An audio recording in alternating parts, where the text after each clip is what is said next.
we've changed our minds many times, and perhaps we've changed other people's minds about different things at one point or another. But then again, we've all also had conversations with people where it just feels like we keep running into a brick wall over and over again because their views are just so entrenched. What accounts for that? Why are some beliefs so much more difficult to let go of than others? The most important question to ask yourself when trying to use any of these techniques is, why do I want to change this person's mind? Hopefully the answer to that would determine whether or not you still think it's appropriate to proceed. We'll also be getting into why people change or don't change their minds, when they change their minds, with whom they change their minds, and the information in this video is largely inspired by the book called How Minds Change by the author David McCraney. What do these 4 issues have in common? Cigarettes, slavery, marijuana, same-sex marriage. The commonality that runs through all of these is that the public went through very rapid change in our views about these topics. We went from decades, if not centuries or millennia, of believe in one thing very strongly to most of the population now believe in something else, and it happened within such a short period of time. So what accounts for such a rapid change in mind? Let's start with the tool that we use to change minds, and that is argumentation. For most of us, arguing is not a very pleasant thing to engage in. In spite of how unpleasant arguing can be, why would nature select for something like that? Well, like any other thing that was selected for by nature, arguing was selected for in humans because of the benefits that it affords us. Let's take 2 groups of people. One group has no ability to argue, and so everyone is limited to whatever opinions that they have. Regardless of how dangerous or advantageous those opinions might be, they are only stuck with what they have because they have no tool to be able to exchange these ideas between each other. On the other hand, we have a group that is able to argue. They are able to compare and weigh different opinions to try to come out with what might work better for the group. And we can easily see how the group that has the ability to argue would prosper over the one that's not able to do that, and to pass on their ability to argue to their offsprings. To put this example in even more practical terms, imagine you have a riddle that you want to solve. You could either take this riddle to just one person to try to see if that person can answer it, or you could take that riddle to 10 people or 20 people or 100 people. The more people that we are exposing this riddle to, the more likely we are to get an answer not only quicker but also more accurately. Now, that's not to say that's what always happens, because even in present times we can see so many bad ideas that are spreading through societies. But the fact is, the only way to correct for these bad ideas outside of violence is through argumentation. So in a way, we can see argumentation as a double-edged sword. It can spread good ideas, it can spread bad ideas, but on average it was selected for precisely because it benefits us more than it hurts us, at least in terms of living long enough to have offsprings who we can in turn pass on those traits to. The brain uses a significant amount of our energy, so it only makes sense, evolutionarily speaking, that our bodies would try to conserve as much of that energy as possible.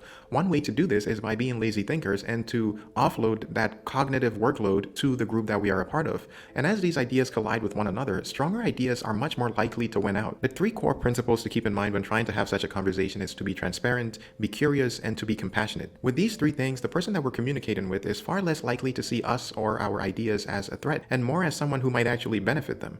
Again, this is the reason why the very first step when it comes to trying to change anybody's mind is to first ask yourself, why do you want to change the person's mind? If those reasons are sound enough, it's going to come through to that person, either implicitly or explicitly, and that could easily be the difference between them allowing themselves the open-mindedness to consider the points that are being made, or to subconsciously block any information that you're trying to convey. As much as we all like to think that our ideas are fully well-informed and well thought out and processed, the fact is that most of the conclusions we come to are based on our emotions, which have been tuned over a long period of time by our cultures, our genes, our parents, our surroundings. Certainty is an emotion, and like any other emotion, the way that we change or attenuate it is by being delicate in our approach. Another way to establish trustworthiness, credibility, and reliability with the person that we're communicating with is simply by presenting counter-arguments, or better yet, by restating the strongest counter-arguments to our own ideas that the person that we're talking to might not have even considered themselves. This sends a strong signal to the person that we are not trying to misrepresent what they think, and in fact, we're trying to bolster it while offering better ideas. Perhaps the most demanding component to remember when trying to change other people's minds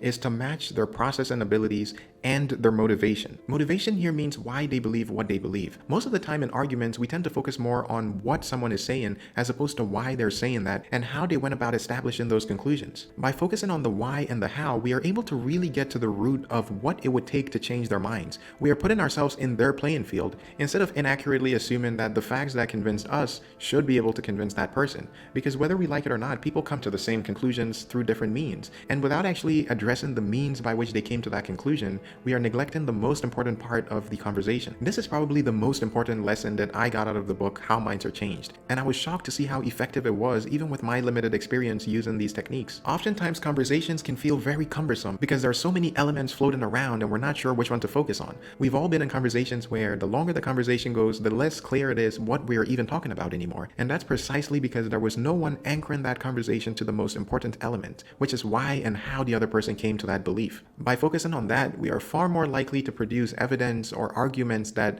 touch directly on what it is that has calcified this person's beliefs. So essentially, the key is to move further and further away from the claim itself and focus more on how are they going about determining that this is something that is true, and are they being consistent in the way that they apply their own evaluation to counter argument. The final thing to remember when trying to change others' minds is to be patient and open-minded ourselves to change. Without these two things, not only are we more likely to get frustrated or frustrate the other party and have the conversation spiral out of control, but we are also far less likely to get the other party to budge. And in fact, we might even end up cementing their beliefs further. Let's consider when and why people change their minds. People change their minds when they feel comfortable, when they feel like they're not being threatened, or they feel like a change of their minds is not going to lead to a threat. This environment can be fostered through the feelings that we are eliciting through the conversation that we're having with them. There is a very simple reason why someone would not change their minds, even in light of fact that seems incontrovertible to us, and that has to do with the core principles that we hold as individuals and also the groups that we identify with. Being a part of a group and aligning with their interests, their values, and their ideas is something that's very important to our survival, and as such, it's very difficult for us to hold ideas that don't align with our groups.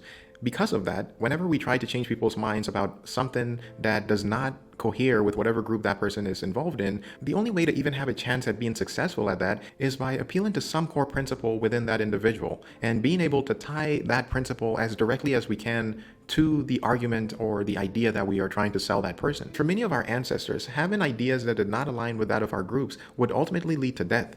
As such, we needed to protect our ideas just as much as we would our bodies, because not doing so ultimately amounts to the same thing. Not changing our minds at all would be dangerous. Changing our minds too quickly would be dangerous. So it's really a risk-reward proposition whenever societies and individuals are considering new ideas. And this is also further reason why it's so important to establish trust with the person that we're communicating with, because the last thing we want is for them to consider us as an outsider. Our innate us versus them mentality would always select for ideas that are more aligned with the groups that we feel more comfortable with. Perhaps a more relatable example is standing outside a classroom door. The first student gets there and decides not to open the door because perhaps he was embarrassed last time when he opened the door and there was a class in session. But this time there is nobody in the class. The second student comes around and he decides that since the first student is there, he must have tried to open the door already, so he doesn't attempt to open the door either. The third student comes along and for the same reasons as the second student, he doesn't bother to open the door.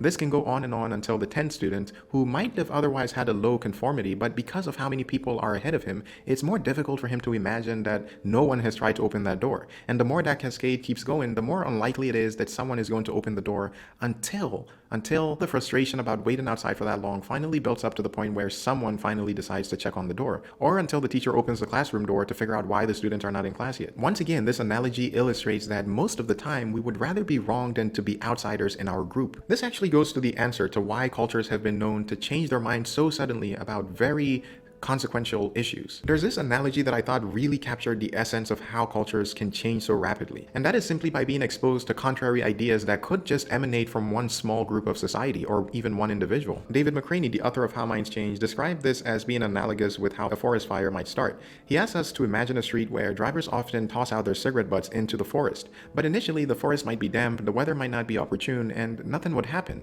But eventually a drought sets in, the forest becomes primed as a fuel for fire, and even then most people would toss out their cigarettes to no effect. But all of a sudden, it just takes one cigarette that landed in the perfect spot for that little ember to finally find an environment that is ready for combustion, and that could lead to a forest fire that engulfs miles and miles of terrain. Just as the forest was initially resistant to a fire, so too societies are initially resistant to change. So while the change might seem sudden and abrupt, it's often the result of many years of consistent buildup until it finally reached that effective tipping point. For further resources on these topics, I would highly recommend the book How Minds Are Changed by David McCraney. That is essentially a one-stop shop for all of this information and details on various persuasion techniques that have been used to great effect. Some of these persuasion techniques that one might look into independent of reading the book are smart politics, deep canvassing, and street epistemology. While there are several subtle differences among these various persuasion techniques, I tried to compile as many of the integral ones as possible into this video. And please consider liking or subscribing if you want to see more content like this.